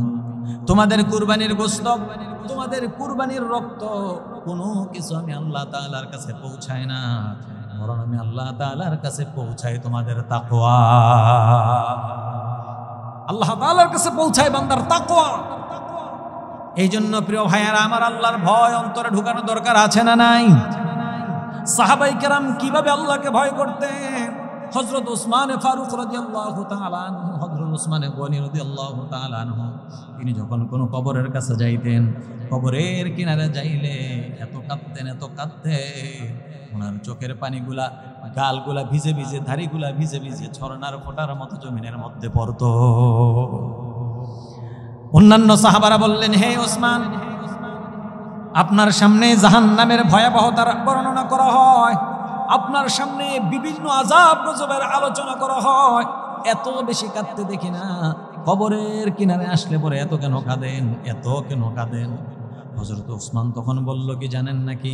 তিনি বলল, ওরে আল্লাহর নবীর সাহাবারা, তাহলে শোনো, আল্লাহর নবী বলেছেন, ইন্নাল কবরা আউয়ালু মানজিলুম মিন মানাজিলিল আখিরাহ, আখিরাতের সর্বপ্রথম মঞ্জিলের নাম হলো কবর। যদি কোনো বান্দা কবরের মধ্যে ধরা পড়ে যায়, মিজানের পাল্লায় ধরা পড়ে যাবে, হাসরের ময়দানে ধরা পড়ে যাবে, ফুলসিরাতের মধ্যে ধরা পড়ে যাবে। আর কোনো বান্দা বান্দি যদি কবর নামক স্টেশন যদি পার হয়ে যেতে পারে, সমস্ত স্টেশনগুলো আল্লাহ পাক তার জন্য সহজ করে দিবে। এই জন্য আমি ওসমান যখন কোনো কবরের কিনারে গিয়ে দাঁড়াই, কোনো কবরের পাশে যখন গিয়ে দাঁড়াই, আমি পেরেশান হয়ে যাই, না জানি আল্লাহ পাক রব্বুল আলামিন কবরের মধ্যে আমাকে ধরে ফেলে। আল্লাহু আকবার। এর নাম কি? এর নাম তাকওয়া। এর নাম কি? আওয়াজ করে বলেন। এই জন্য আল্লাহ বলেন, মান খাফা মাকাম রাব্বিহি ওয়া নাহান নাফসা আনিল হাওয়া ফাইন্নাল জান্নাতা হিয়াল মাওয়া। যদি আমি আল্লাহর ভয় অন্তরে ঢুকাইতে পারো রে গোলাম, আর নিচের নফসকে যদি অনুসরণ না করো, প্রবৃত্তিকে যদি অনুসরণ না করো, আমি আল্লাহর ভয় যদি ভিতরে ঢুকাইয়া জীবন যাপন করতে পারো, ফাইন্নাল জান্নাতা হিয়াল মাওয়া, আমার জান্নাত আমি তোমাদের জন্য রিজার্ভ করে রেখে দিয়েছি। আমার জান্নাত তোমাদের জন্য রেডি আছে বান্দা। এই জন্য প্রিয় ভাইয়েরা আমার, আল্লাহ পাক রব্বুল আলামিন বলেন, আমি আল্লাহকে ভয় করো সমস্ত জায়গায়, সমস্ত ক্ষেত্রে ভয় করতে হবে। কারা? আওয়াজ করে বলেন তো দেখি। সুদ খাওয়ার সময় ভয় আল্লাহকে করা দরকার আছে না নাই? আল্লাহ কোরআনে কারীমের মধ্যে স্পষ্ট ভাষায় বলে দিয়েছেন, ও ঈমানদাররা শোনো শোনো, ইয়া আইয়ুহাল্লাযীনা আমানুত্তাকুল্লাহ ওয়া যারু মা বাকিয়া মিনার রিবা ইন কুনতুম মুমিনিন। ও দুনিয়ার ঈমানদার বান্দা বান্দিরা শোনো শোনো, ইয়া আইয়ুহাল্লাযীনা আমানুত্তাকুল্লাহ, তোমরা যদি ঈমানদার হও আর আমি আল্লাহর ভয় যদি তোমাদের ভিতরে থাকে, ওয়া যারু মা বাকিয়া মিনার রিবা ইন কুনতুম মুমিনিন, সুদের যত কর্মকাণ্ড আছে, সুদের যত ব্যবসা বাণিজ্য আছে, সব কিছু ছেড়ে দাও যদি তোমরা মুমিন হও। কার কথা? জোরে বলতে হবে, কার কথা? সূরাতুল বাকারা 278 নম্বর আয়াত। আল্লাহ আমাদেরকে ডাক দিচ্ছেন, ঈমানদারদেরকে। আমরা যারা ঈমানদার বলে নিজেদেরকে দাবি করি, আল্লাহ বলেন, ইয়া আইয়ুহাল্লাযীনা আমানুত্তাকুল্লাহ। এক নম্বরে বললেন, ও ঈমানদাররা শোনো, যদি তুমি ঈমানদার হও আর যদি তুমি আমি আল্লাহকে ভয় করো, ওয়াদারু মা বাকিয়া মিনার রিবা, তাহলে সুদের সমস্ত ব্যবসা বন্ধ করে দাও। এখন আমাদের সমাজের মধ্যে সুদ আছে না নাই? কথা বলেন না কেন, আছে না নাই? এখন আপনি যারা সুদের ব্যবসার মধ্যে যারা আছে, তারা কি আল্লাহকে ভয় করে? তাদের ভিতরে তাকওয়া আছে? আল্লাহ বলছেন, যদি আমি আল্লাহকে ভয় করো সব ছেড়ে দাও। কিন্তু আমরা দেখতেছি দিনের পর দিন সুদ এমন বাড়তেছে সমাজের মধ্যে, প্রত্যেকটা ব্যবসা বাণিজ্যের সমস্ত রন্ধ্রে রন্ধ্রে সুদ ঢুকে যাচ্ছে। তার মানে আমরা আল্লাহকে ভয় করছি না, আল্লাহকে বিদ্যা আঙ্গুলে দেখাচ্ছি। কথা বলেন ঠিক কিনা প্রিয় ভাইয়েরা আমার? অথচ সুদের ব্যাপারে কত মারাত্মক কথা আল্লাহর নবী বলেছেন জানেন নাকি? আল্লাহর রাসূল বলেন, সুদের 70টা গুনাহ রয়েছে। 70টা গুনার মধ্যে সর্বনিম্ন গুনাহ হলো আর রিবা 70 জুসআন আইসারুহা আইয়ানকিহার রাজুলু উম্মা। আল্লাহর নবী বলেন, সুদ এমন মারাত্মক অপরাধ, এমন খারাপ অপরাধ, সুদের 70টা গুনাহ রয়েছে। তার মধ্যে সর্বনিম্ন সর্বছোট গুনাহ হলো নিজের আপন মায়ের সাথে জেনা করা। নাউজুবিল্লাহ। তো আসতে বললেন আপনারা। আমি আপনাদের জিজ্ঞেস করতে চাই, ইন্না লিল্লাহি ওয়া ইন্না ইলাইহি রাজিউন, কি হয়েছে?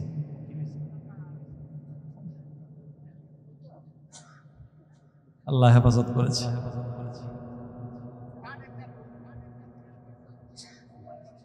ব্যথা পাইছে? বেশি ব্যথা পাইছে?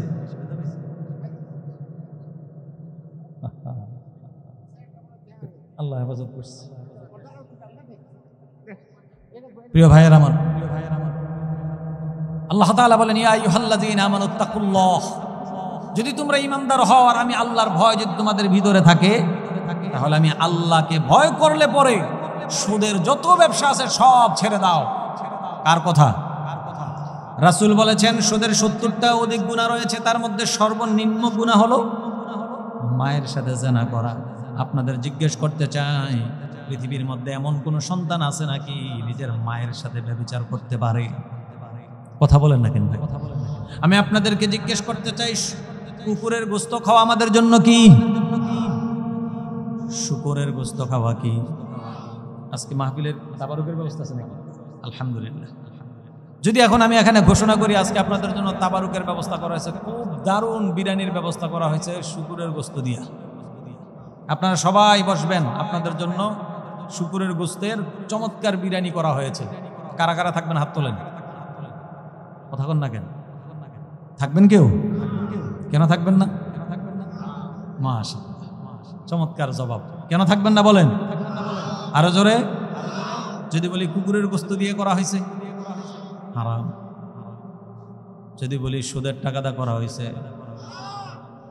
ওই সময় হুজুর যাই কোন সারা যাব না। কি বলেন?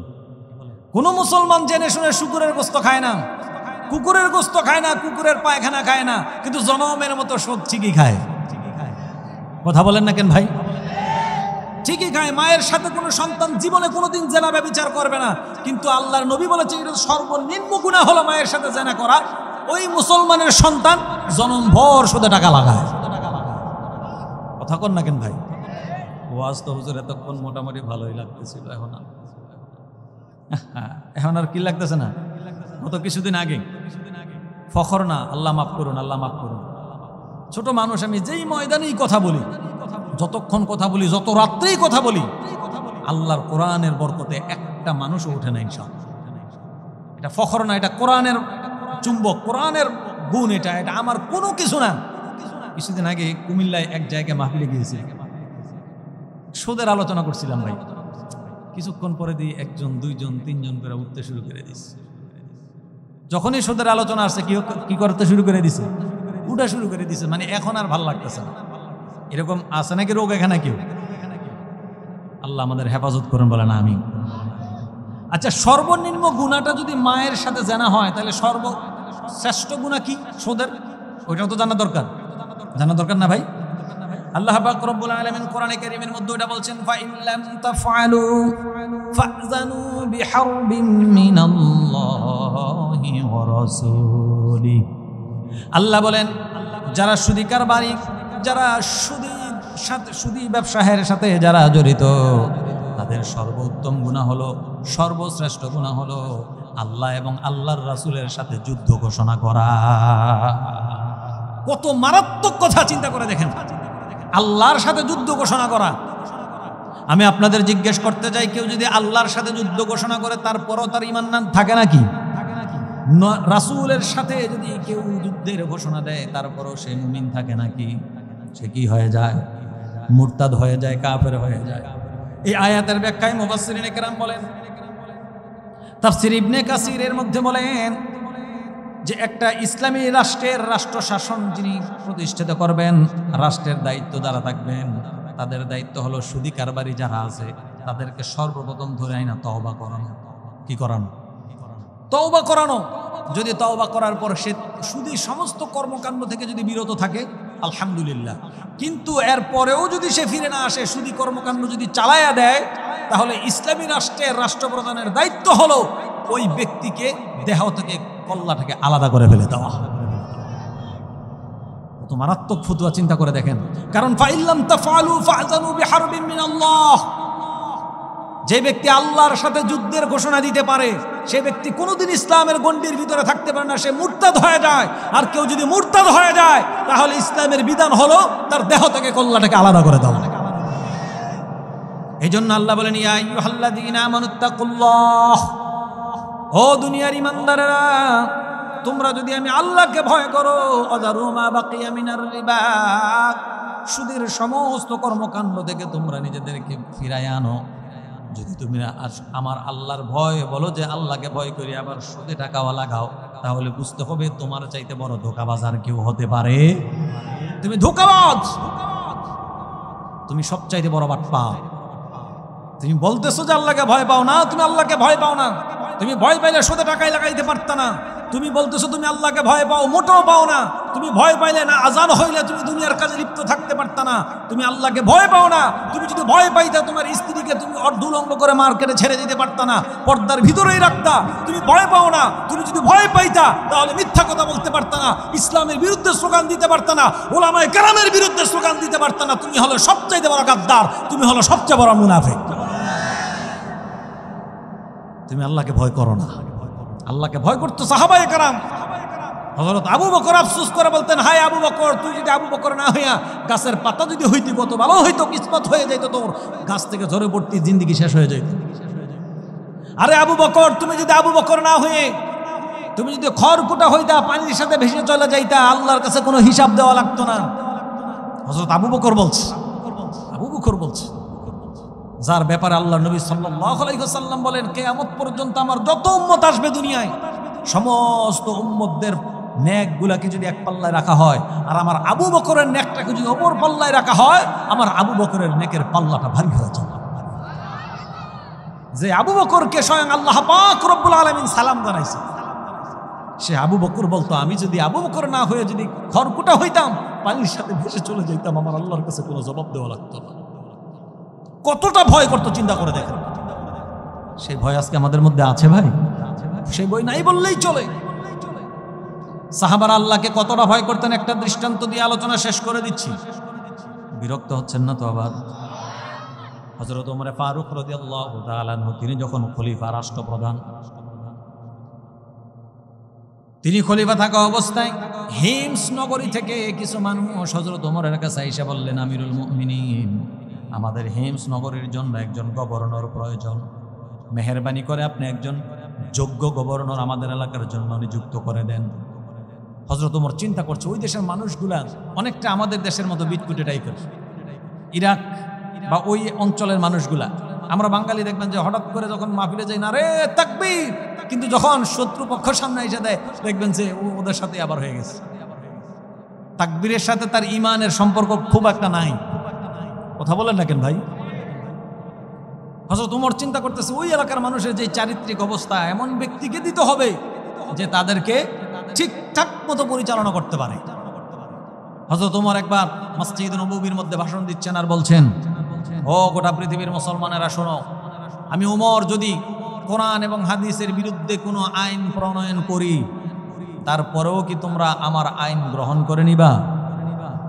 একজন সাহাবী তরবারি বের করে বলতেছে, এই ওমর, আপনার জন্য প্রয়োজনে কল্লা দিয়ে দিতে রাজি আছি, কিন্তু কোরআন এবং হাদিসের বিরুদ্ধে একটা আইন প্রণয়ন করার দুঃসাহস যদি দেখাও, তাহলে তরবারি দিয়ে তার প্রতিবাদ জানায় দেব।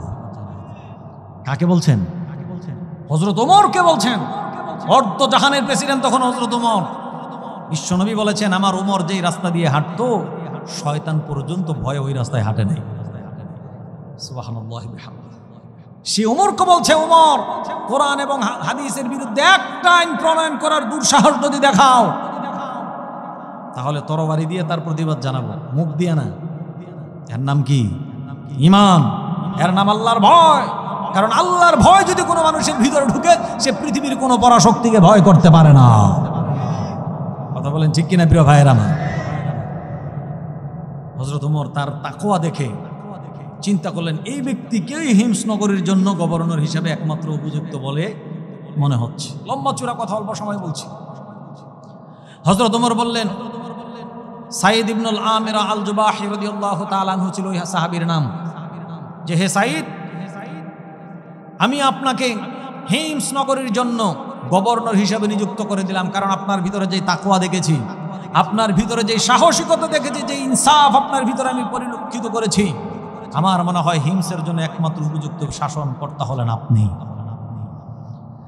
এই কথা বলার পর সাইদ ইবনুল আমির আল জুবাহি রাদিয়াল্লাহু তাআলা আনহু চোখের পানি ছেড়ে কান্না শুরু করে দিয়ে বলতেছেন, আমিরুল মুমিনিন, একটু আগে যে প্রতিবাদটা আমি করেছিলাম, এটা কোনো এলাকার ক্ষমতা পাওয়ার জন্য নয়, কোনো একটা এলাকার গভর্নর নিযুক্ত হওয়ার জন্য নয়, আপনাকে আল্লাহর জন্য মহাব্বত করি, ভালোবাসি, এই জন্য আপনাকে সতর্ক করার জন্য এই কথাগুলো বলেছিলাম। ক্ষমতা পাওয়ার জন্য কথা কিন্তু বলি নাই, ক্ষমতার জন্য কথা বলি নাই, আমাকে ওই ক্ষমতা দিয়েন না। হযরত আমিরুল মুমিনিন ওমর বলতেছেন, আমি জানি আপনি ক্ষমতার জন্য বলেন নাই, কিন্তু আপনার ভিতরে যে তাকওয়া দেখলাম, আপনার ভিতরে যে সাহসিকতা আমি দেখলাম, যে ওমরের সামনে উন্মুক্ত তরবারি নিয়ে প্রতিবাদের কণ্ঠর আওয়াজ তুলতে পারে, একমাত্র তার ভিতরে আল্লাহর ভয় ছাড়া পৃথিবীর কারো আর কোনো ভয় নাই। কথা বলেন ঠিক কিনা?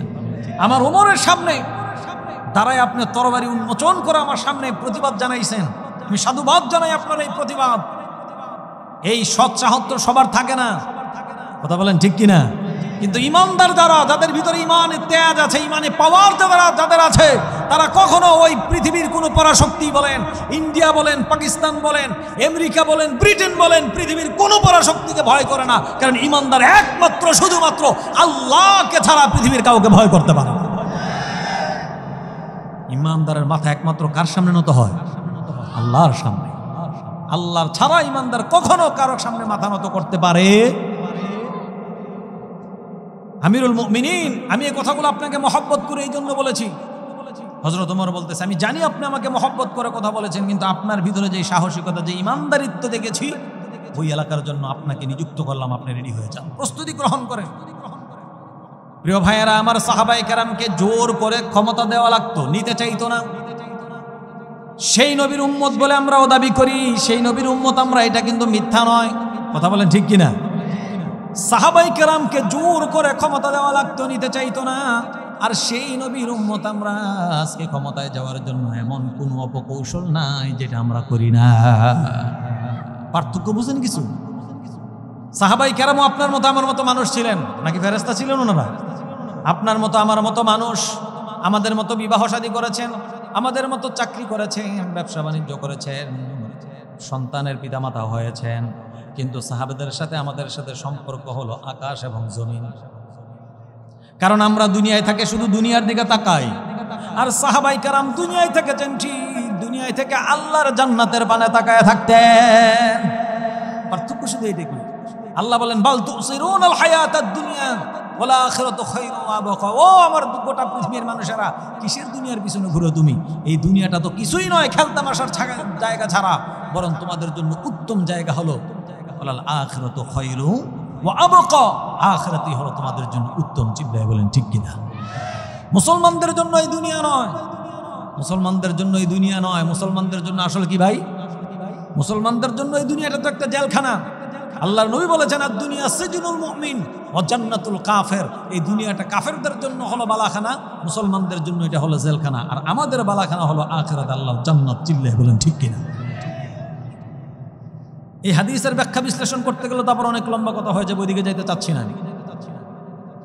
হযরত ওমর ফারুক রাদিয়াল্লাহু তাআলা আনহু যখন তাকে বারবার অনুরোধ করতেছেন তিনি যাবেন না, এবার হযরত ওমর বলতেছেন যে আল্লাহর নবীর হাদিস কি আপনার জানা নাই যে ইসলামী রাষ্ট্রের রাষ্ট্রপ্রধান যদি কারো উপর কোনো হুকুম কায়েম করে, তাহলে ওই হুকুম মাথা পেতে নেওয়া তার জন্য ফরজ।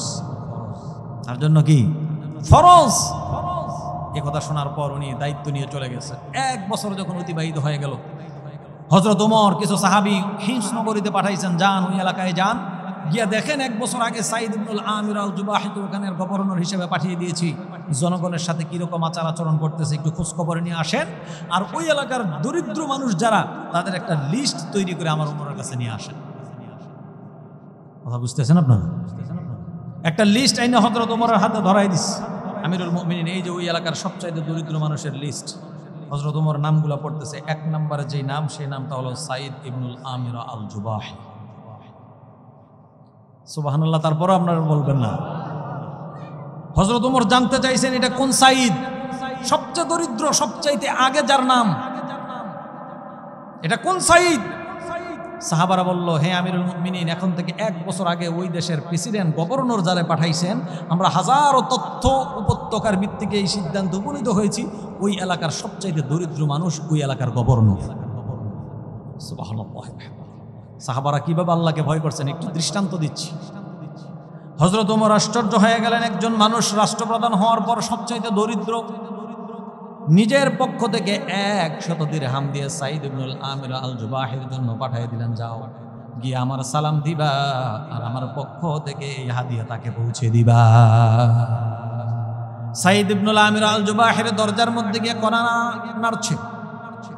সাঈদ দরজা খোলার পর বলতেছে, এই যে 100 দিরহাম আমিরুল মুমিনিন হযরত ওমর আপনার জন্য পাঠিয়েছে, গ্রহণ করেন।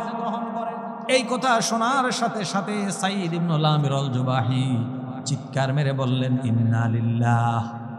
কি বললেন? আমি আপনাদের জিজ্ঞেস করতে চাই, কেউ যদি কাউকে কোনো উপহার দেয় ইন্না লিল্লাহ বলেন, আলহামদুলিল্লাহ বলে? কিন্তু তিনি কি বললেন? ইন্না লিল্লাহ কখন বলে? কোনো দুঃখের সংবাদ শুনলে মানুষ ইন্না লিল্লাহ বলে। কথা বলেন ঠিক কিনা? এমন জোরে চিৎকার মেরে তিনি ইন্নালিল্লাহ বললেন। ইনার বিবি ভিতর থেকে বলতেছে, ও স্বামী কি হয়েছে, ইন্নালিল্লাহ বললেন কেন? আমাদের আমিরুল মুমিনিন হযরত উমরের ওখান থেকে মানুষ আসছে, এই সংবাদ নিয়ে কি আসছে যে আমাদের উমর ইন্তেকাল করেছে, যে আপনি ইন্নালিল্লাহ বলেছেন? তিনি বলতেছে, না বিবি, এটা আমার ইন্নালিল্লাহর কারণ নয়। তাহলে কেন ইন্নালিল্লাহ বলেছেন? মুসলমান কোনো বাহিনী কোথাও কি পরাজয় বরণ করেছে? বলে যে না, কোথাও কোনো মুসলমান বাহিনী পরাজয় বরণ করে নাই। তাহলে কেন ইন্নালিল্লাহ বললেন? হযরত সাঈদ ইবনুল আমির আল জুবাহি জবাবটা কি দিল? মুসলমান কান খাড়া করে শোনেন। তিনি বলেন যে আখিরাত আমার কাছ থেকে দূরে সরে গেছে, দুনিয়া আমার নিকটবর্তী চলে আসছে। আল্লাহু আকবার। আখিরাত কি হয়েছে? দূরে চলে গেছে, দুনিয়া কাছে চলে আসছে। কারণ আমরা তো দুনিয়া চাই না। বাল তুসিরুনাল হায়াতাদ দুনিয়া, এই দুনিয়া তো মুসলমানদের জন্য নয়, আমাদের জন্য লাল আখিরাতু খায়রু ওয়া আবকা। দুনিয়ার সম্পদ আমার কাছে আসছে মানে কি? দুনিয়া আমার কাছে, আখিরাত আমার দূরে চলে গেছে। ও বিবি, তুমি যদি চাও, তুমি যদি অনুমতি দাও, তুমি অনুমতি না দিলেও তো আমি এটাই করব। তারপর আমি জানতে চাই, আমি চাই আমার এই 100 দিরহাম এই মুহূর্তে আমি আমার এলাকার দুস্থ মানুষদের মধ্যে বন্টন করে দিতে চাই। নিজেই সবচাইতে বড় দুস্থ, তিনি বলতেছেন সবার মধ্যে বন্টন করে দিতে। যার মাধ্যমে এগুলো আনা হয়েছে উনি কিন্তু দাঁড়ায় দাঁড়ায় সব দেখতেছে। বিবি বলতেছে, আমার প্রাণের স্বামী, আপনি যেমন দুনিয়া চান না আখিরাত চান, আমিও তো সেই নবীরই উম্মত, আমিও তো সেই নবীর একজন সাহাবী, আমিও তো চাই না এই দুনিয়া, আমিও আখিরাত চাই। ও আমার স্বামী, আমার দুনিয়ার দরকার নেই, আপনি সব গরিবদের মধ্যে বন্টন করে দেন। কেমন বিবি, কেমন স্ত্রী! আমাদের মা বোনদের হালত এখন কি? আমাদের পুরুষদের হাজারো অপরাধের কারণ আমাদের মা বোনদের মানে অতিরঞ্জিত চাহিদা। মা বোনদের পায়ে ধরে বলি, রাগ করবেন না, অতিরঞ্জিত চাহিদার কারণেই আপনার হাজবেন্ড হারাম পথে পা বাড়ায়। কথা বলেন না কেন? কারণ এত এত চাহিদা উপস্থাপন করে, সে যে চাকরি করে এটা দিয়ে তার চাহিদা মিটাইতে পারে না, বাধ্য হয়ে সে হারামের পথে পা বাড়ায়।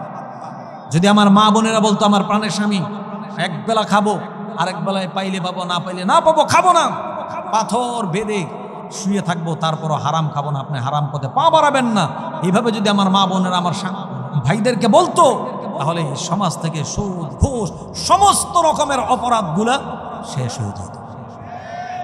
কথা বলেন ঠিক কিনা? আমাদেরও দোষ আছে, কিন্তু আমার মা বোনেরা বেশি প্যারা দেয় আমাদেরকে। আল্লাহ পাক আমাদের মা বোনদেরকে বুঝার তৌফিক দান করেন।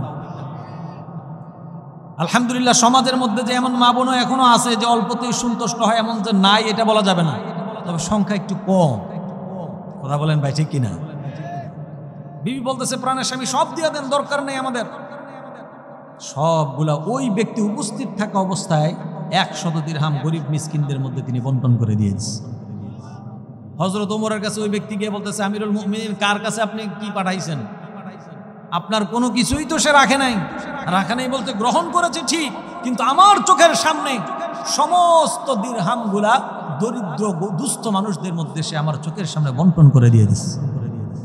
হযরত ওমর আরো আশ্চর্য হয়ে গেছে, আরো আশ্চর্য হয়ে গেছে। সিদ্ধান্ত নিয়েছে, আমি নিজে গিয়ে আমার সাঈদ ইবনুল আমির আল জুবাহির সাথে দেখা করব। যেমন চিন্তা তেমন কাজ। হযরত আমিরুল মুমিনিন খলিফাতুল মুসলিমিন হযরত ওমর ফারুক রাদিয়াল্লাহু তাআলা আনহু হিমস নগরের উদ্দেশ্যে রওনা হয়ে গেলেন।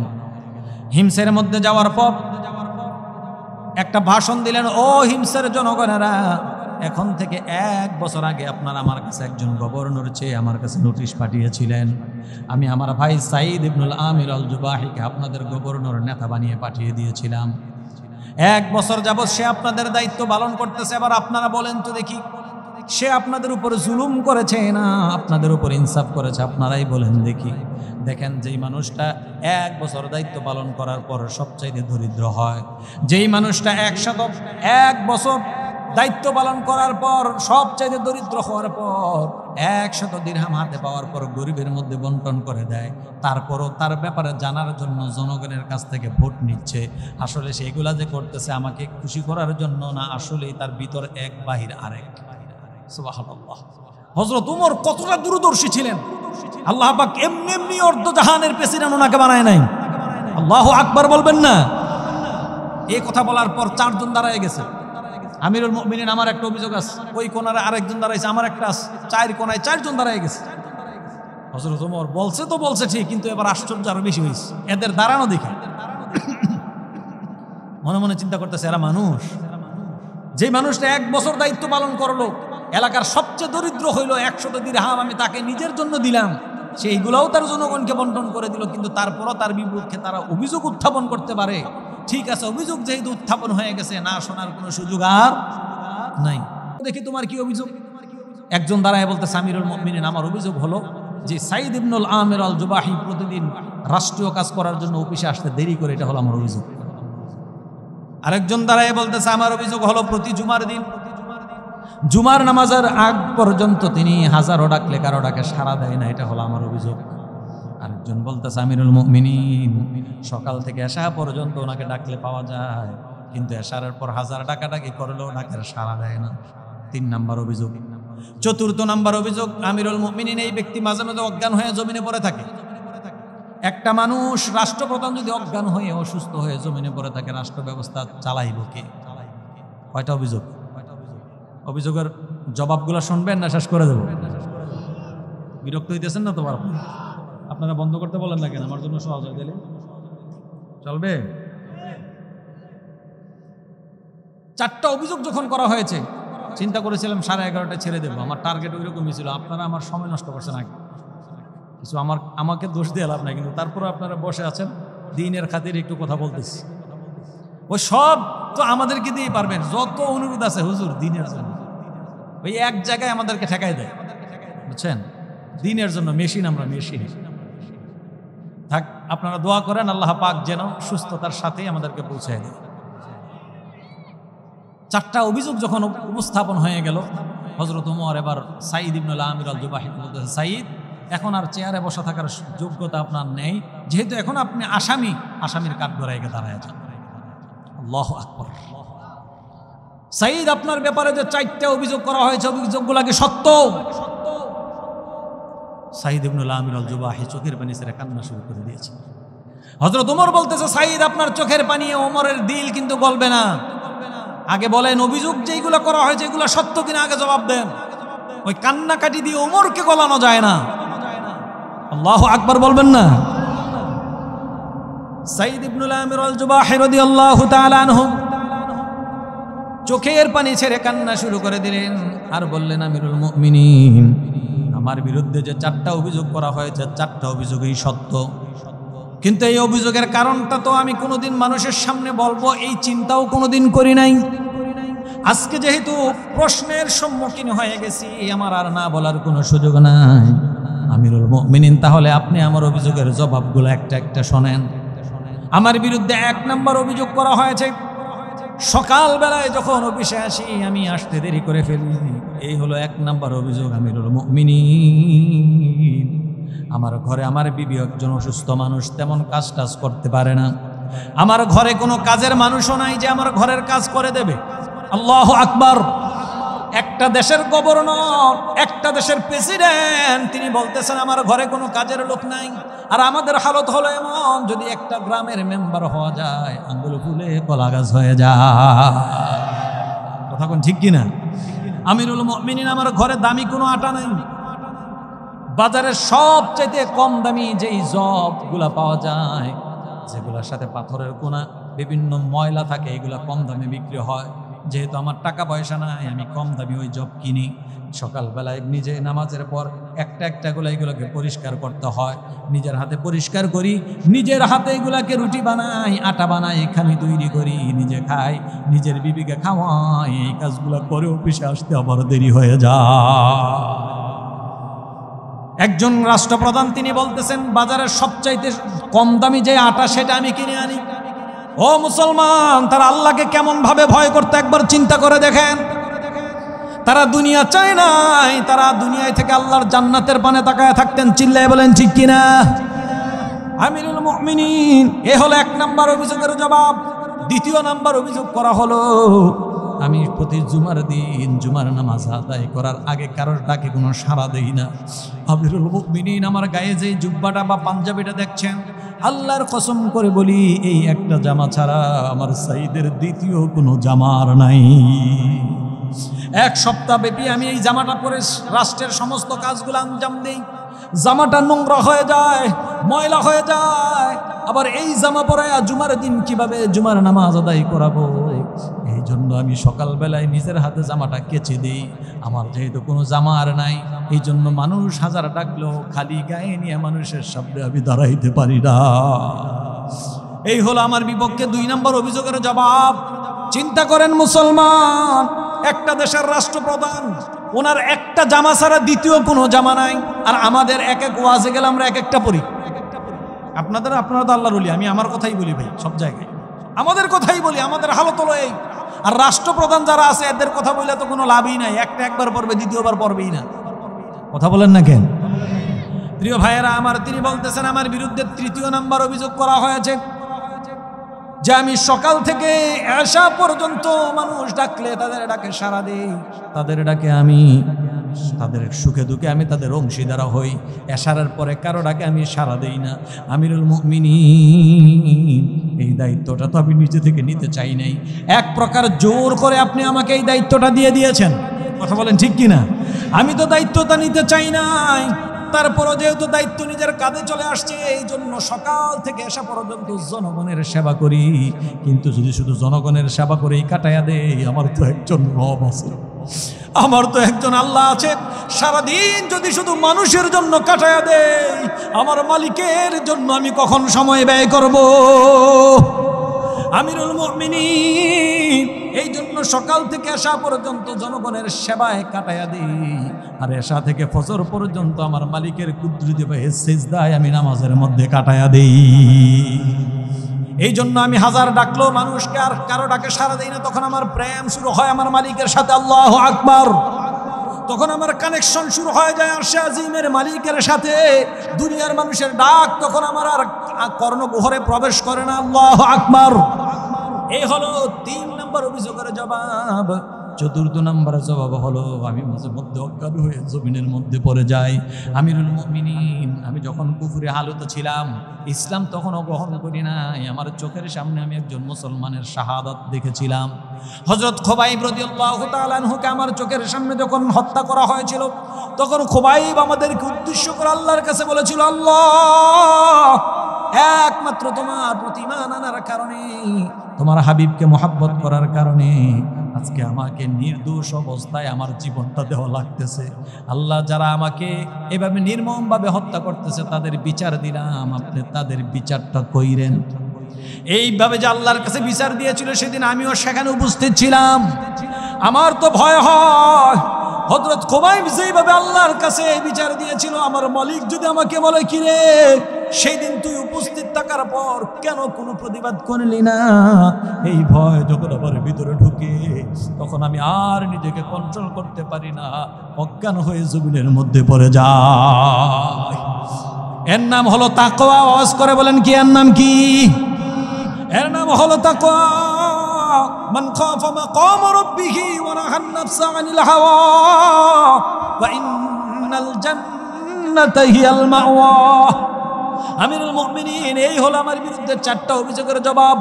এই কথাগুলো যখন বলছেন, সমস্ত মানুষগুলা সহকারে হযরত ওমর হাউমাউ করে কান্না শুরু করে দিয়েছেন। হযরত ওমর এবার 2টা হাত বাড়াইয়া দিয়ে বলে, ভাই আয়, তুই আমার বুকে আয়, ভাই আমার বুকে আয়।